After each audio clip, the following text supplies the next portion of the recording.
For today's video ay we're going to unbox a bag which is ibinigay lamang sa akin ng aking napakabait na kapitbahay ngayon lamang gabi. Yes po, ngayon lamang gabi. So, samahan niyo po akong i-open ito. So guys, ang brand ng ating bag ay Michael Kors. So once again, thank you so much dahil mahilig po ako sa bag but hindi ko po afford na bumili ng madamihan since wala pong mapaglagyan or wala pong pera. So now, let's open it. So ito na po yung front ng ating bag. So as you can see ay napakaganda po ng quality. So the color is black. So, sa side niya guys, ay adjustable po siya. So, as you can see, pwede nyong palakihin ang bag nyo sa loob para mas marami ang mailagay nyo or pwede nyo ding maliitan lamang. So, yan guys, may button. So, side by side po siya, dalawang side na pwede nating i-adjust. Actually, it's my first time receiving this kind of bag at sa isang stranger pa. Hindi naman stranger, let us say na lang na hindi ko gaanong ka-close.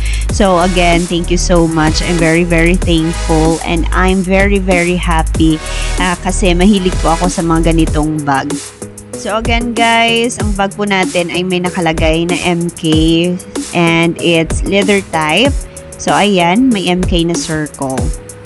And then, pwede po siyang sling. So, ayan, adjustable din po siya. As you can see. And of course, pwede din siyang gawing handbag. So, ayan, 2-in-1. So, parang 2-in-1 bag po siya.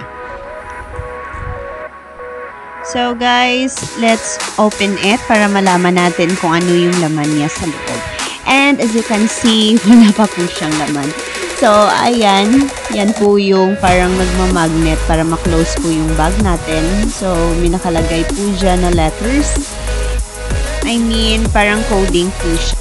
So, guys, darating na natin kung anong nilalaman ng bag na ito. So, medyo nag-struggle po ako sa pag-open kasi one hand lang po yung ginagamit ko sa pag-open and the other hand is I'm using it para po mag-video. So, ayan, meron po siyang parang tag. So, may nakasulat dyan na MK or the Michael Kors, of course.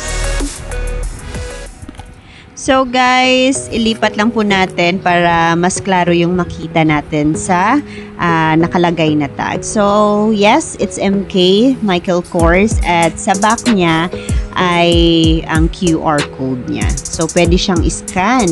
So hindi ko pa na-try ito i-scan. Then may pocket po siya. So ayan, as you can see, leather type din po yung pocket niya. May nakalagay din na MK or Michael Kors. Then, dito sa kabila, may isa pang pocket and may naka-insert dito na stickers ng ating bag. So, usually, kapag bagong bili yung bag natin, ay meron talagang ibinibigay na stickers.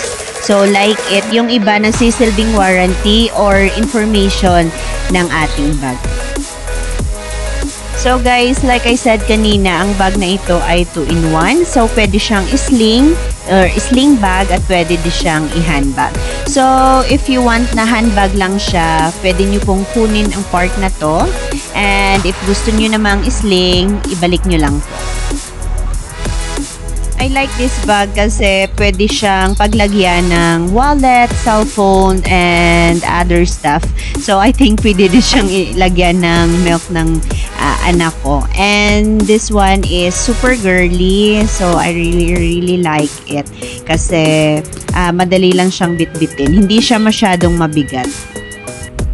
Pwede itong gamitin if gusto mong gumala or gusto mong pumunta sa mall or in any other places. So guys, again, I'm so very thankful sa nagbigay po sa akin ito. Actually, I really like bags. So, not to the point na gusto ko talagang bilhin. But okay na ako doon na makita ko lang sa malayuan or malapitan or even kahit mahawakan ko lang. So, hindi naman ako ganun ka-addict na bibilhin ko agad kasi wala pong paglalagyan sa bahay. But actually, I have so many bags. Hindi nga lang branded. So, it's okay for me as long as the bags are durable and I'm happy with it. So, go lang din. So, I'm sure I'm gonna keep this one dahil ako po yung type ng tao na kapag binigyan ng gift ay sure na makikita mo pa ito ng ilang years. So, thank you so much and bye-bye!